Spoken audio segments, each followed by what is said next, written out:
and blue for me and you. And I think to myself, what a wonderful world. Assalamualaikum warahmatullahi wabarakatuh.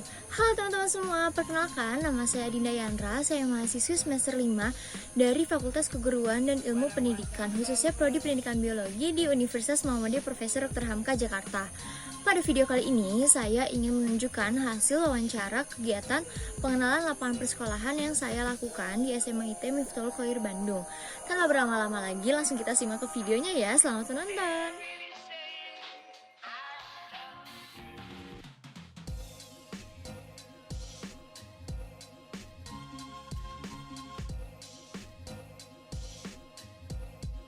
What a wonderful world.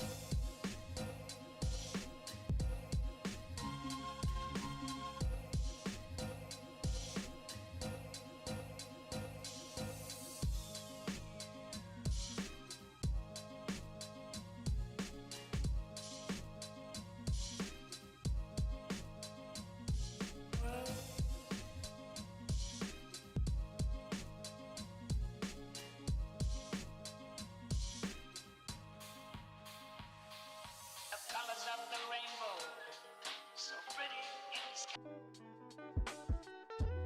Assalamualaikum warahmatullahi wabarakatuh. Waalaikumsalam warahmatullahi. Selamat pagi Ibu, perkenalkan nama saya Dinda Yandra. Saya mahasiswi semester 5 dari Universitas Muhammadiyah Profesor Dr. Hamka Jakarta, khususnya Prodi Pendidikan Biologi. Iya. Sebelumnya saya ingin berterima kasih karena Ibu sudah bersedia untuk menjadi narasumber dari observasi pengenalan lapangan sekolah yang sedang saya lakukan. Baik. Sebelumnya Ibu mungkin boleh memperkenalkan diri terlebih dahulu. Oh, saya memperkenalkan diri. Oke. Assalamualaikum warahmatullahi wabarakatuh. Nama saya Tri Astuti Wahyu Utami.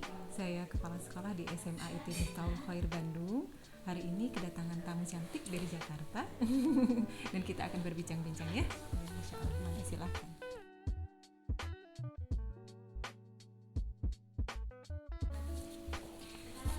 Ibu boleh tolong ceritakan tentang sekolah ini nggak? Kayak apa sih sekolahnya? Oh, baik. Sekarang Yandra ada di SMA Islam Terpadu Miftahul Khoir. Nah, sekolah ini berdiri dari sejak tahun 2002, di mana visinya adalah menjadikan putra-putri Indonesia sebagai seorang pembelajar yang mandiri dan juga berakhlakul karimah. Nah, karena ini sekolah Islam terpadu, maka memang di sekolah ini yang terasa kulturnya adalah kultur Islami ya. Kita akan mencoba untuk membawa putra-putri kita berkebiasaan atau bertingkah laku seperti yang dicontohkan oleh Rasulullah. Kan tadi Ibu bilang ya, visi misinya itu menjadikan putra-putri memiliki akhlakul karimah seperti itu kan. Ibu boleh ceritakan sedikit nggak bagaimana sih karakteristik siswa-siswi yang ada di sekolah ini? Pertama ya mungkin sederhananya seperti juga di sekolah yang lain, adab seorang muslim itu kita terapkan di sini. Misalnya ketika pertama berjumpa dengan seseorang, maka kita harus mengucapkan salam. Begitu pula putra-putri kami.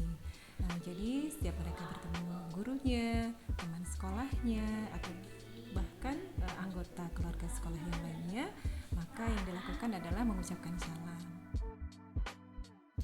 Ibu, bagaimana dengan kegiatan pembiasaan rutin yang ada di sekolah ini? Kegiatan rutin yang ada di sekolah ini untuk yang harian itu biasanya kita buka sekolah dengan doa bersama. Kita baca al-surat pagi dan kemudian dilanjutkan dengan sholat duha. Setelah itu, sebelum mengawali proses pembelajaran biasa, kita melakukan pembelajaran tahsin dan tahfiz. Lalu bagaimana dengan implementasi peraturan dan tata tertib yang ada di sekolah ini? Boleh tolong diceritakan? Kalau di sekolah ini, kalau secara umum ya tata tertib di semua sekolah mungkin sama. Pastilah ada kewajiban-kewajiban yang harus dilakukan oleh siswa ya. Apakah dia harus disiplin dalam belajar, disiplin dalam mungkin kedatangan ke sekolah, disiplin dalam mungkin melakukan kegiatan-kegiatan di sekolahnya. Terus Bu, untuk kegiatan-kegiatan formal seperti upacara bendera atau rapat evaluasi guru itu dilakukan secara terjadwal atau bagaimana? Oh, iya. Semua itu sebenarnya kan sudah dimasukkan dalam kalender pendidikan ya. Kita sudah ada dalam rencana proses pembelajaran kita. Untuk upacara bendera, alhamdulillah di sekolah kita memang tetap dilakukan. Biasanya kan begini, sekolah Islam gitu ya, SMA IT gitu, Islam terpadu. Upacara nggak ya gitu? Ya kan kita hidup di Indonesia ya, kita menjadi sebagai warga negara yang baik, maka ya kita juga berusaha untuk menumbuhkan rasa nasionalisme bagaimanapun. Di mana bumi dipijak, disitulah langit dijunjung istilahnya gitu ya.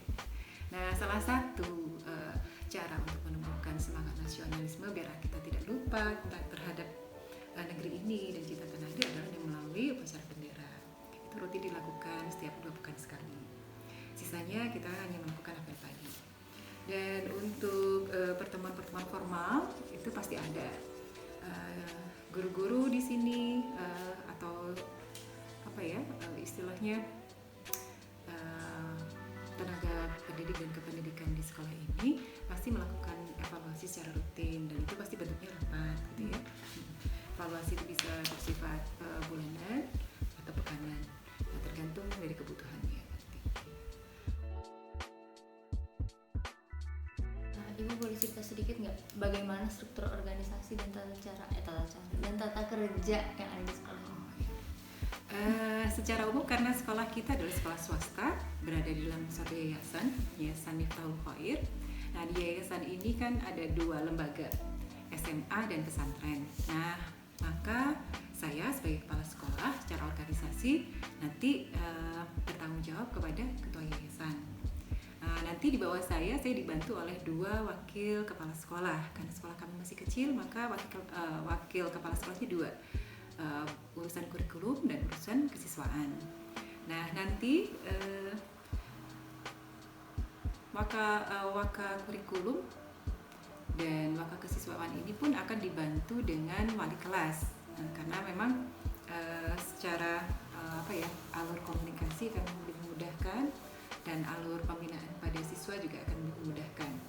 Nah, wali kelas ini nanti bertanggung jawab terhadap kelas-kelas yang diampunya, yang kemudian bekerja sama dalam urusan pembinaan siswa dengan waka kesiswaan dan BK, bimbingan konseling. Bimbingan konseling nanti juga akan membantu wali kelas.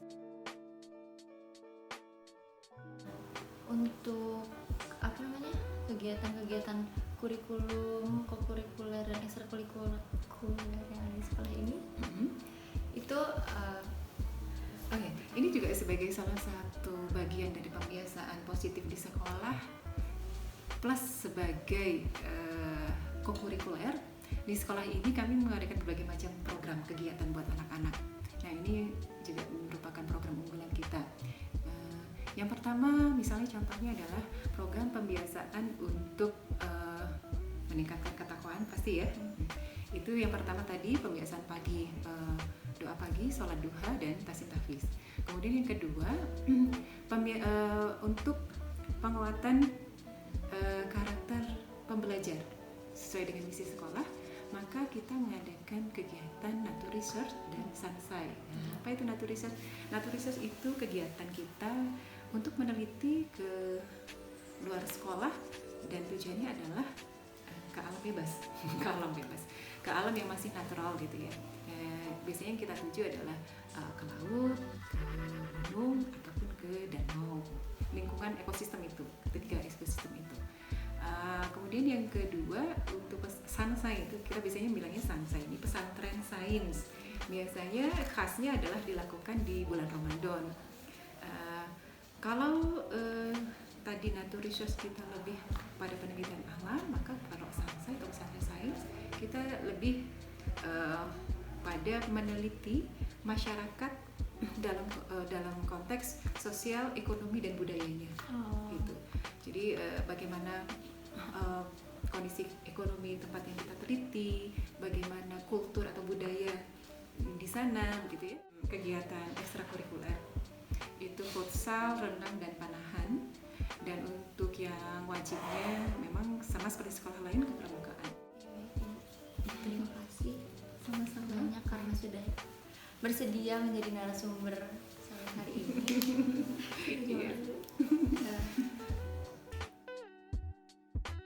Setelah tadi kita mewawancarai narasumber pertama yaitu Kepala Sekolah dari SMA ITB Miftahul Khair, saat ini saya sedang bersama narasumber kedua sebagai guru mata pelajaran biologi. Ibu boleh diperkenalkan? Perkenalkan, nama saya Isma Huwaida. Saya ngajar biologi di SMA ITB Miftahul Khair.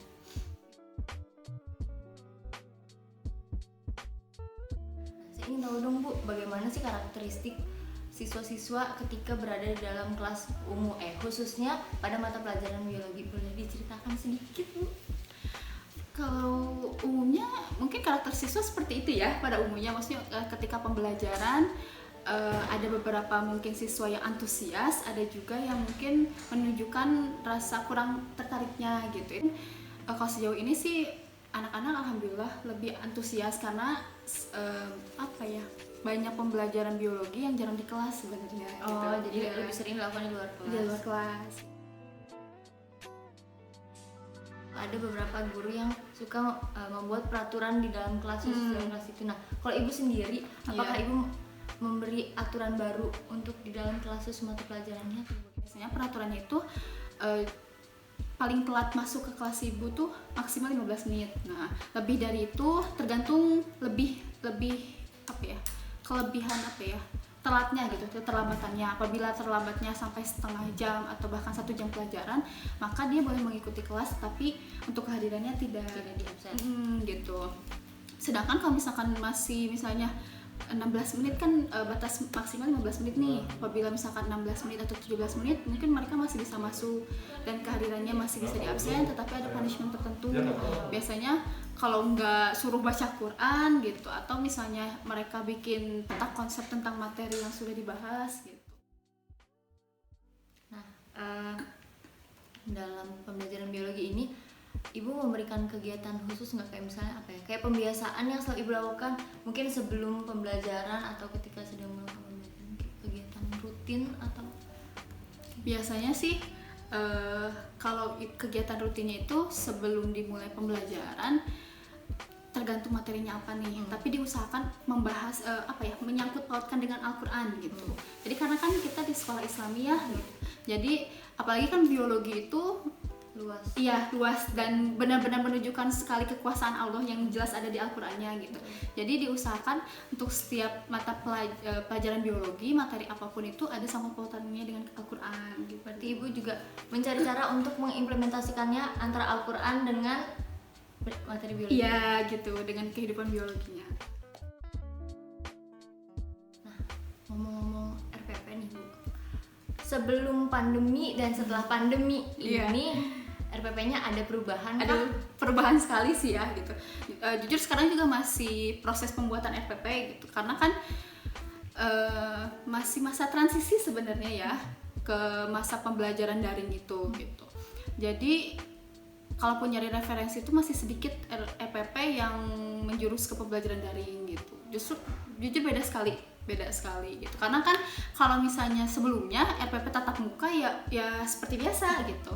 Kalau tidak ada pembelajaran yang di luar kelas, ya pembelajaran lebih ke diskusi gitu ya kalau di kelas itu. Sedangkan kan kalau dengan pembelajaran daring dengan diskusi tidak memungkinkan semua anak untuk ikut. Kan kadang ada beberapa anak yang terkendala dengan sinyal ataupun kuota ya kayak gitu.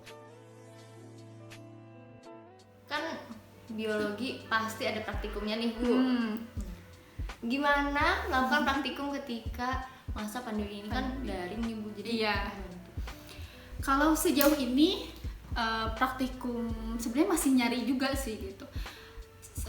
Ada beberapa website yang dia memberikan situs tentang laboratorium virtual gitu. Cuman memang lebih banyak yang menggunakan bahasa Inggris. Jadi untuk sejauh ini gitu yang sudah dilakukan adalah biasanya video-video yang ada di YouTube. Kan ada beberapa praktikum ya, ada beberapa praktikum yang dilakukan di YouTube. Nah biasanya anak-anak lebih mengakses ke sana gitu untuk bisa memahami. Terima kasih Bu. Iya, sama-sama. Sudah narasumber saya. Aku mau bilang terima kasih sebelumnya karena sudah bersedia untuk menjadi narasumber ketigaku. Mungkin boleh memperkenalkan diri.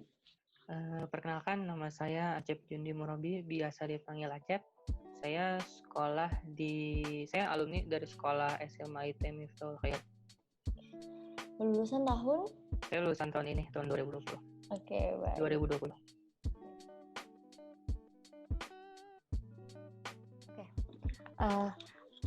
Acep, boleh nggak tolong ceritakan bagaimana sih sikap dan perilaku teman-teman Acep ketika berada di sekolah, apalagi dengan teman sebayanya?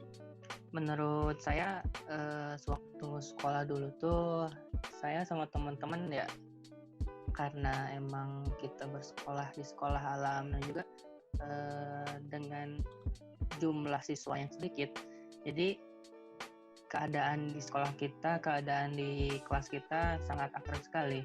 Jadi saya sama teman-teman emang benar-benar memiliki ikatan seperti keluarga. Acep, gimana sih dengan kegiatan-kegiatan yang sekolah selenggarakan pada hari-hari nasional, kayak misalnya 17 Agustus atau Hari Kartini atau hari-hari nasional yang lain? Apakah ada campur tangan siswa atau hanya gurunya saja yang mempersiapkannya? Nah, jadi untuk hari-hari nasional saat saya sekolah dulu, di sekolah saya tuh ada campur tangan dari siswa tentu saja. Jadi di sekolah kita dulu tuh setiap ada acara seperti acara nasional, untuk misalnya ada lomba-lomba dan sebagainya, selalu mencampur tangankan siswa sekolah, terutama OSIS juga kan. Jadi kayak misalnya 17 Agustus mengadakan lomba dan lain-lain tuh benar-benar dirancangnya tuh emang benar-benar sama siswa gitu. Jadi guru itu hanya membimbing dan mendampingi saja. Dengar-dengar nih, sekolahnya Acep itu suka mengadakan kegiatan belajar di luar. Boleh diceritain sedikit nggak? Seperti apa sih kegiatannya? Hampir setiap tahunnya kita keluar kota untuk mengadakan acara nature research ini. Jadi nature research itu penelitian di alam. Kayak misalnya kalau misalnya kita belajar di pantai, kita tuh belajar dengan bidang masing-masing. Misalnya kalau misalnya siswa ini belajar di bidang IPA misalnya. Nah, saat di pantai kita mencari sesuatu yang berhubungan dengan IPA. Misalnya apa ya? Kayak terumbu karang. Jadi kita nyari habitat-habitat flora dan fauna gitu di sana. Terus untuk IPS misalnya kita dituntut untuk bersosialisasi dengan masyarakat. Sekolah menyediakan kegiatan ekstrakurikuler apa aja untuk siswa? Untuk ekstrakurikuler kemarin tuh ada apa ya? Panahan, ada futsal, ada renang juga ada. Oke, untuk proses pelaksanaannya itu berapa? Apakah tiap seminggu sekali atau gimana? Ya, setiap ekstrakurikuler itu dikasih waktu 1 minggu itu 1 kali. Jadi misalkan untuk ekskul futsal tuh ada di hari Rabu, terus untuk ekskul panahan di hari Kamisnya. Gitu. Setiap minggu ada 1 kali untuk ekskul.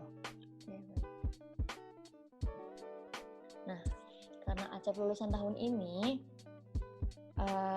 cerita sedikit dong. Apa yang dirasakan Acep ketika tiba-tiba mengalami belajar secara daring? Secara sekolah Acep itu kan kalau nggak ngadain pembelajaran di luar kelas, kadang suka jalan-jalan keluar area sekolah juga kan ya untuk melakukan proses pembelajaran. Nah, terus tahun ini tiba-tiba dikejutkan dengan pandemi yang mengharuskan Acep dan teman-teman belajar secara online. Coba dong, boleh diceritakan sedikit gimana perasaannya? Gimana ya? Untuk sebenarnya nggak kondusif sih kalau kata aku ya. Jadi merasanya kalau misalnya daring tuh sering kali ini juga dirasain kan. Jadi lebih kayak yang lebih santai gitu. Cuman akibatnya ya jadi gimana ya, bertele-tele gitu loh pelajarannya. Jadi ada yang nggak selesai.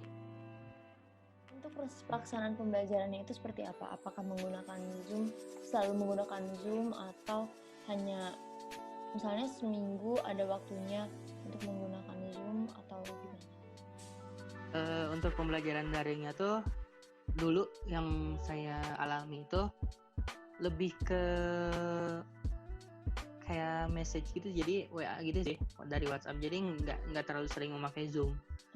Jadi tugas diberikan di chat gitu, terus kita kerjakan. Jadi penjelasannya dulu apa, dikasih apa namanya dokumen penjelasan, terus baru dikasih soalnya gitu. Apakah dengan metode itu Acep merasa paham dengan apa yang guru jelaskan atau gimana? Ya, di sini jelas banget, soalnya saat belajar tuh kalau misalnya kita nggak ngerti, kita bisa langsung chat ke gurunya. Tapi ada nggak mungkin inisiatif dari teman Acep atau inisiatif dari gurunya untuk mengajak siswanya yang misalnya di materi ini kurang paham, lalu di luar jam belajar ada ajakan untuk mau nggak kalau misalnya kita diskusi secara virtual menggunakan Zoom atau Google Meet? Kalau dulu sih enggak, jadi emang benar-benar menggunakan grup chat gitu sih. Jadi walaupun di luar jam sekolah pun, kalau emang niat belajar ya emang gitu. Jadi lebih pakai grup chat sih daripada Zoom. Cuman untuk kita sih di sekolah, untungnya guru-gurunya masih berinisiatif. Jadi kita juga, jadi guru-gurunya tuh baik. Kalau misalnya, jadi ada yang datang ke sekolah nih, guru. Kalau misalkan kita pengen belajar langsung, itu masih bisa. Acep, terima kasih karena sudah mau menjadi narasumber ketiga aku untuk observasi yang sedang aku lakukan. Semoga pendidikannya lancar terus. Sehat selalu. Amin. Itu saja video yang bisa saya tampilkan. Mohon maaf apabila banyak sekali kekurangannya. Terima kasih sudah menonton. Wassalamualaikum warahmatullahi wabarakatuh.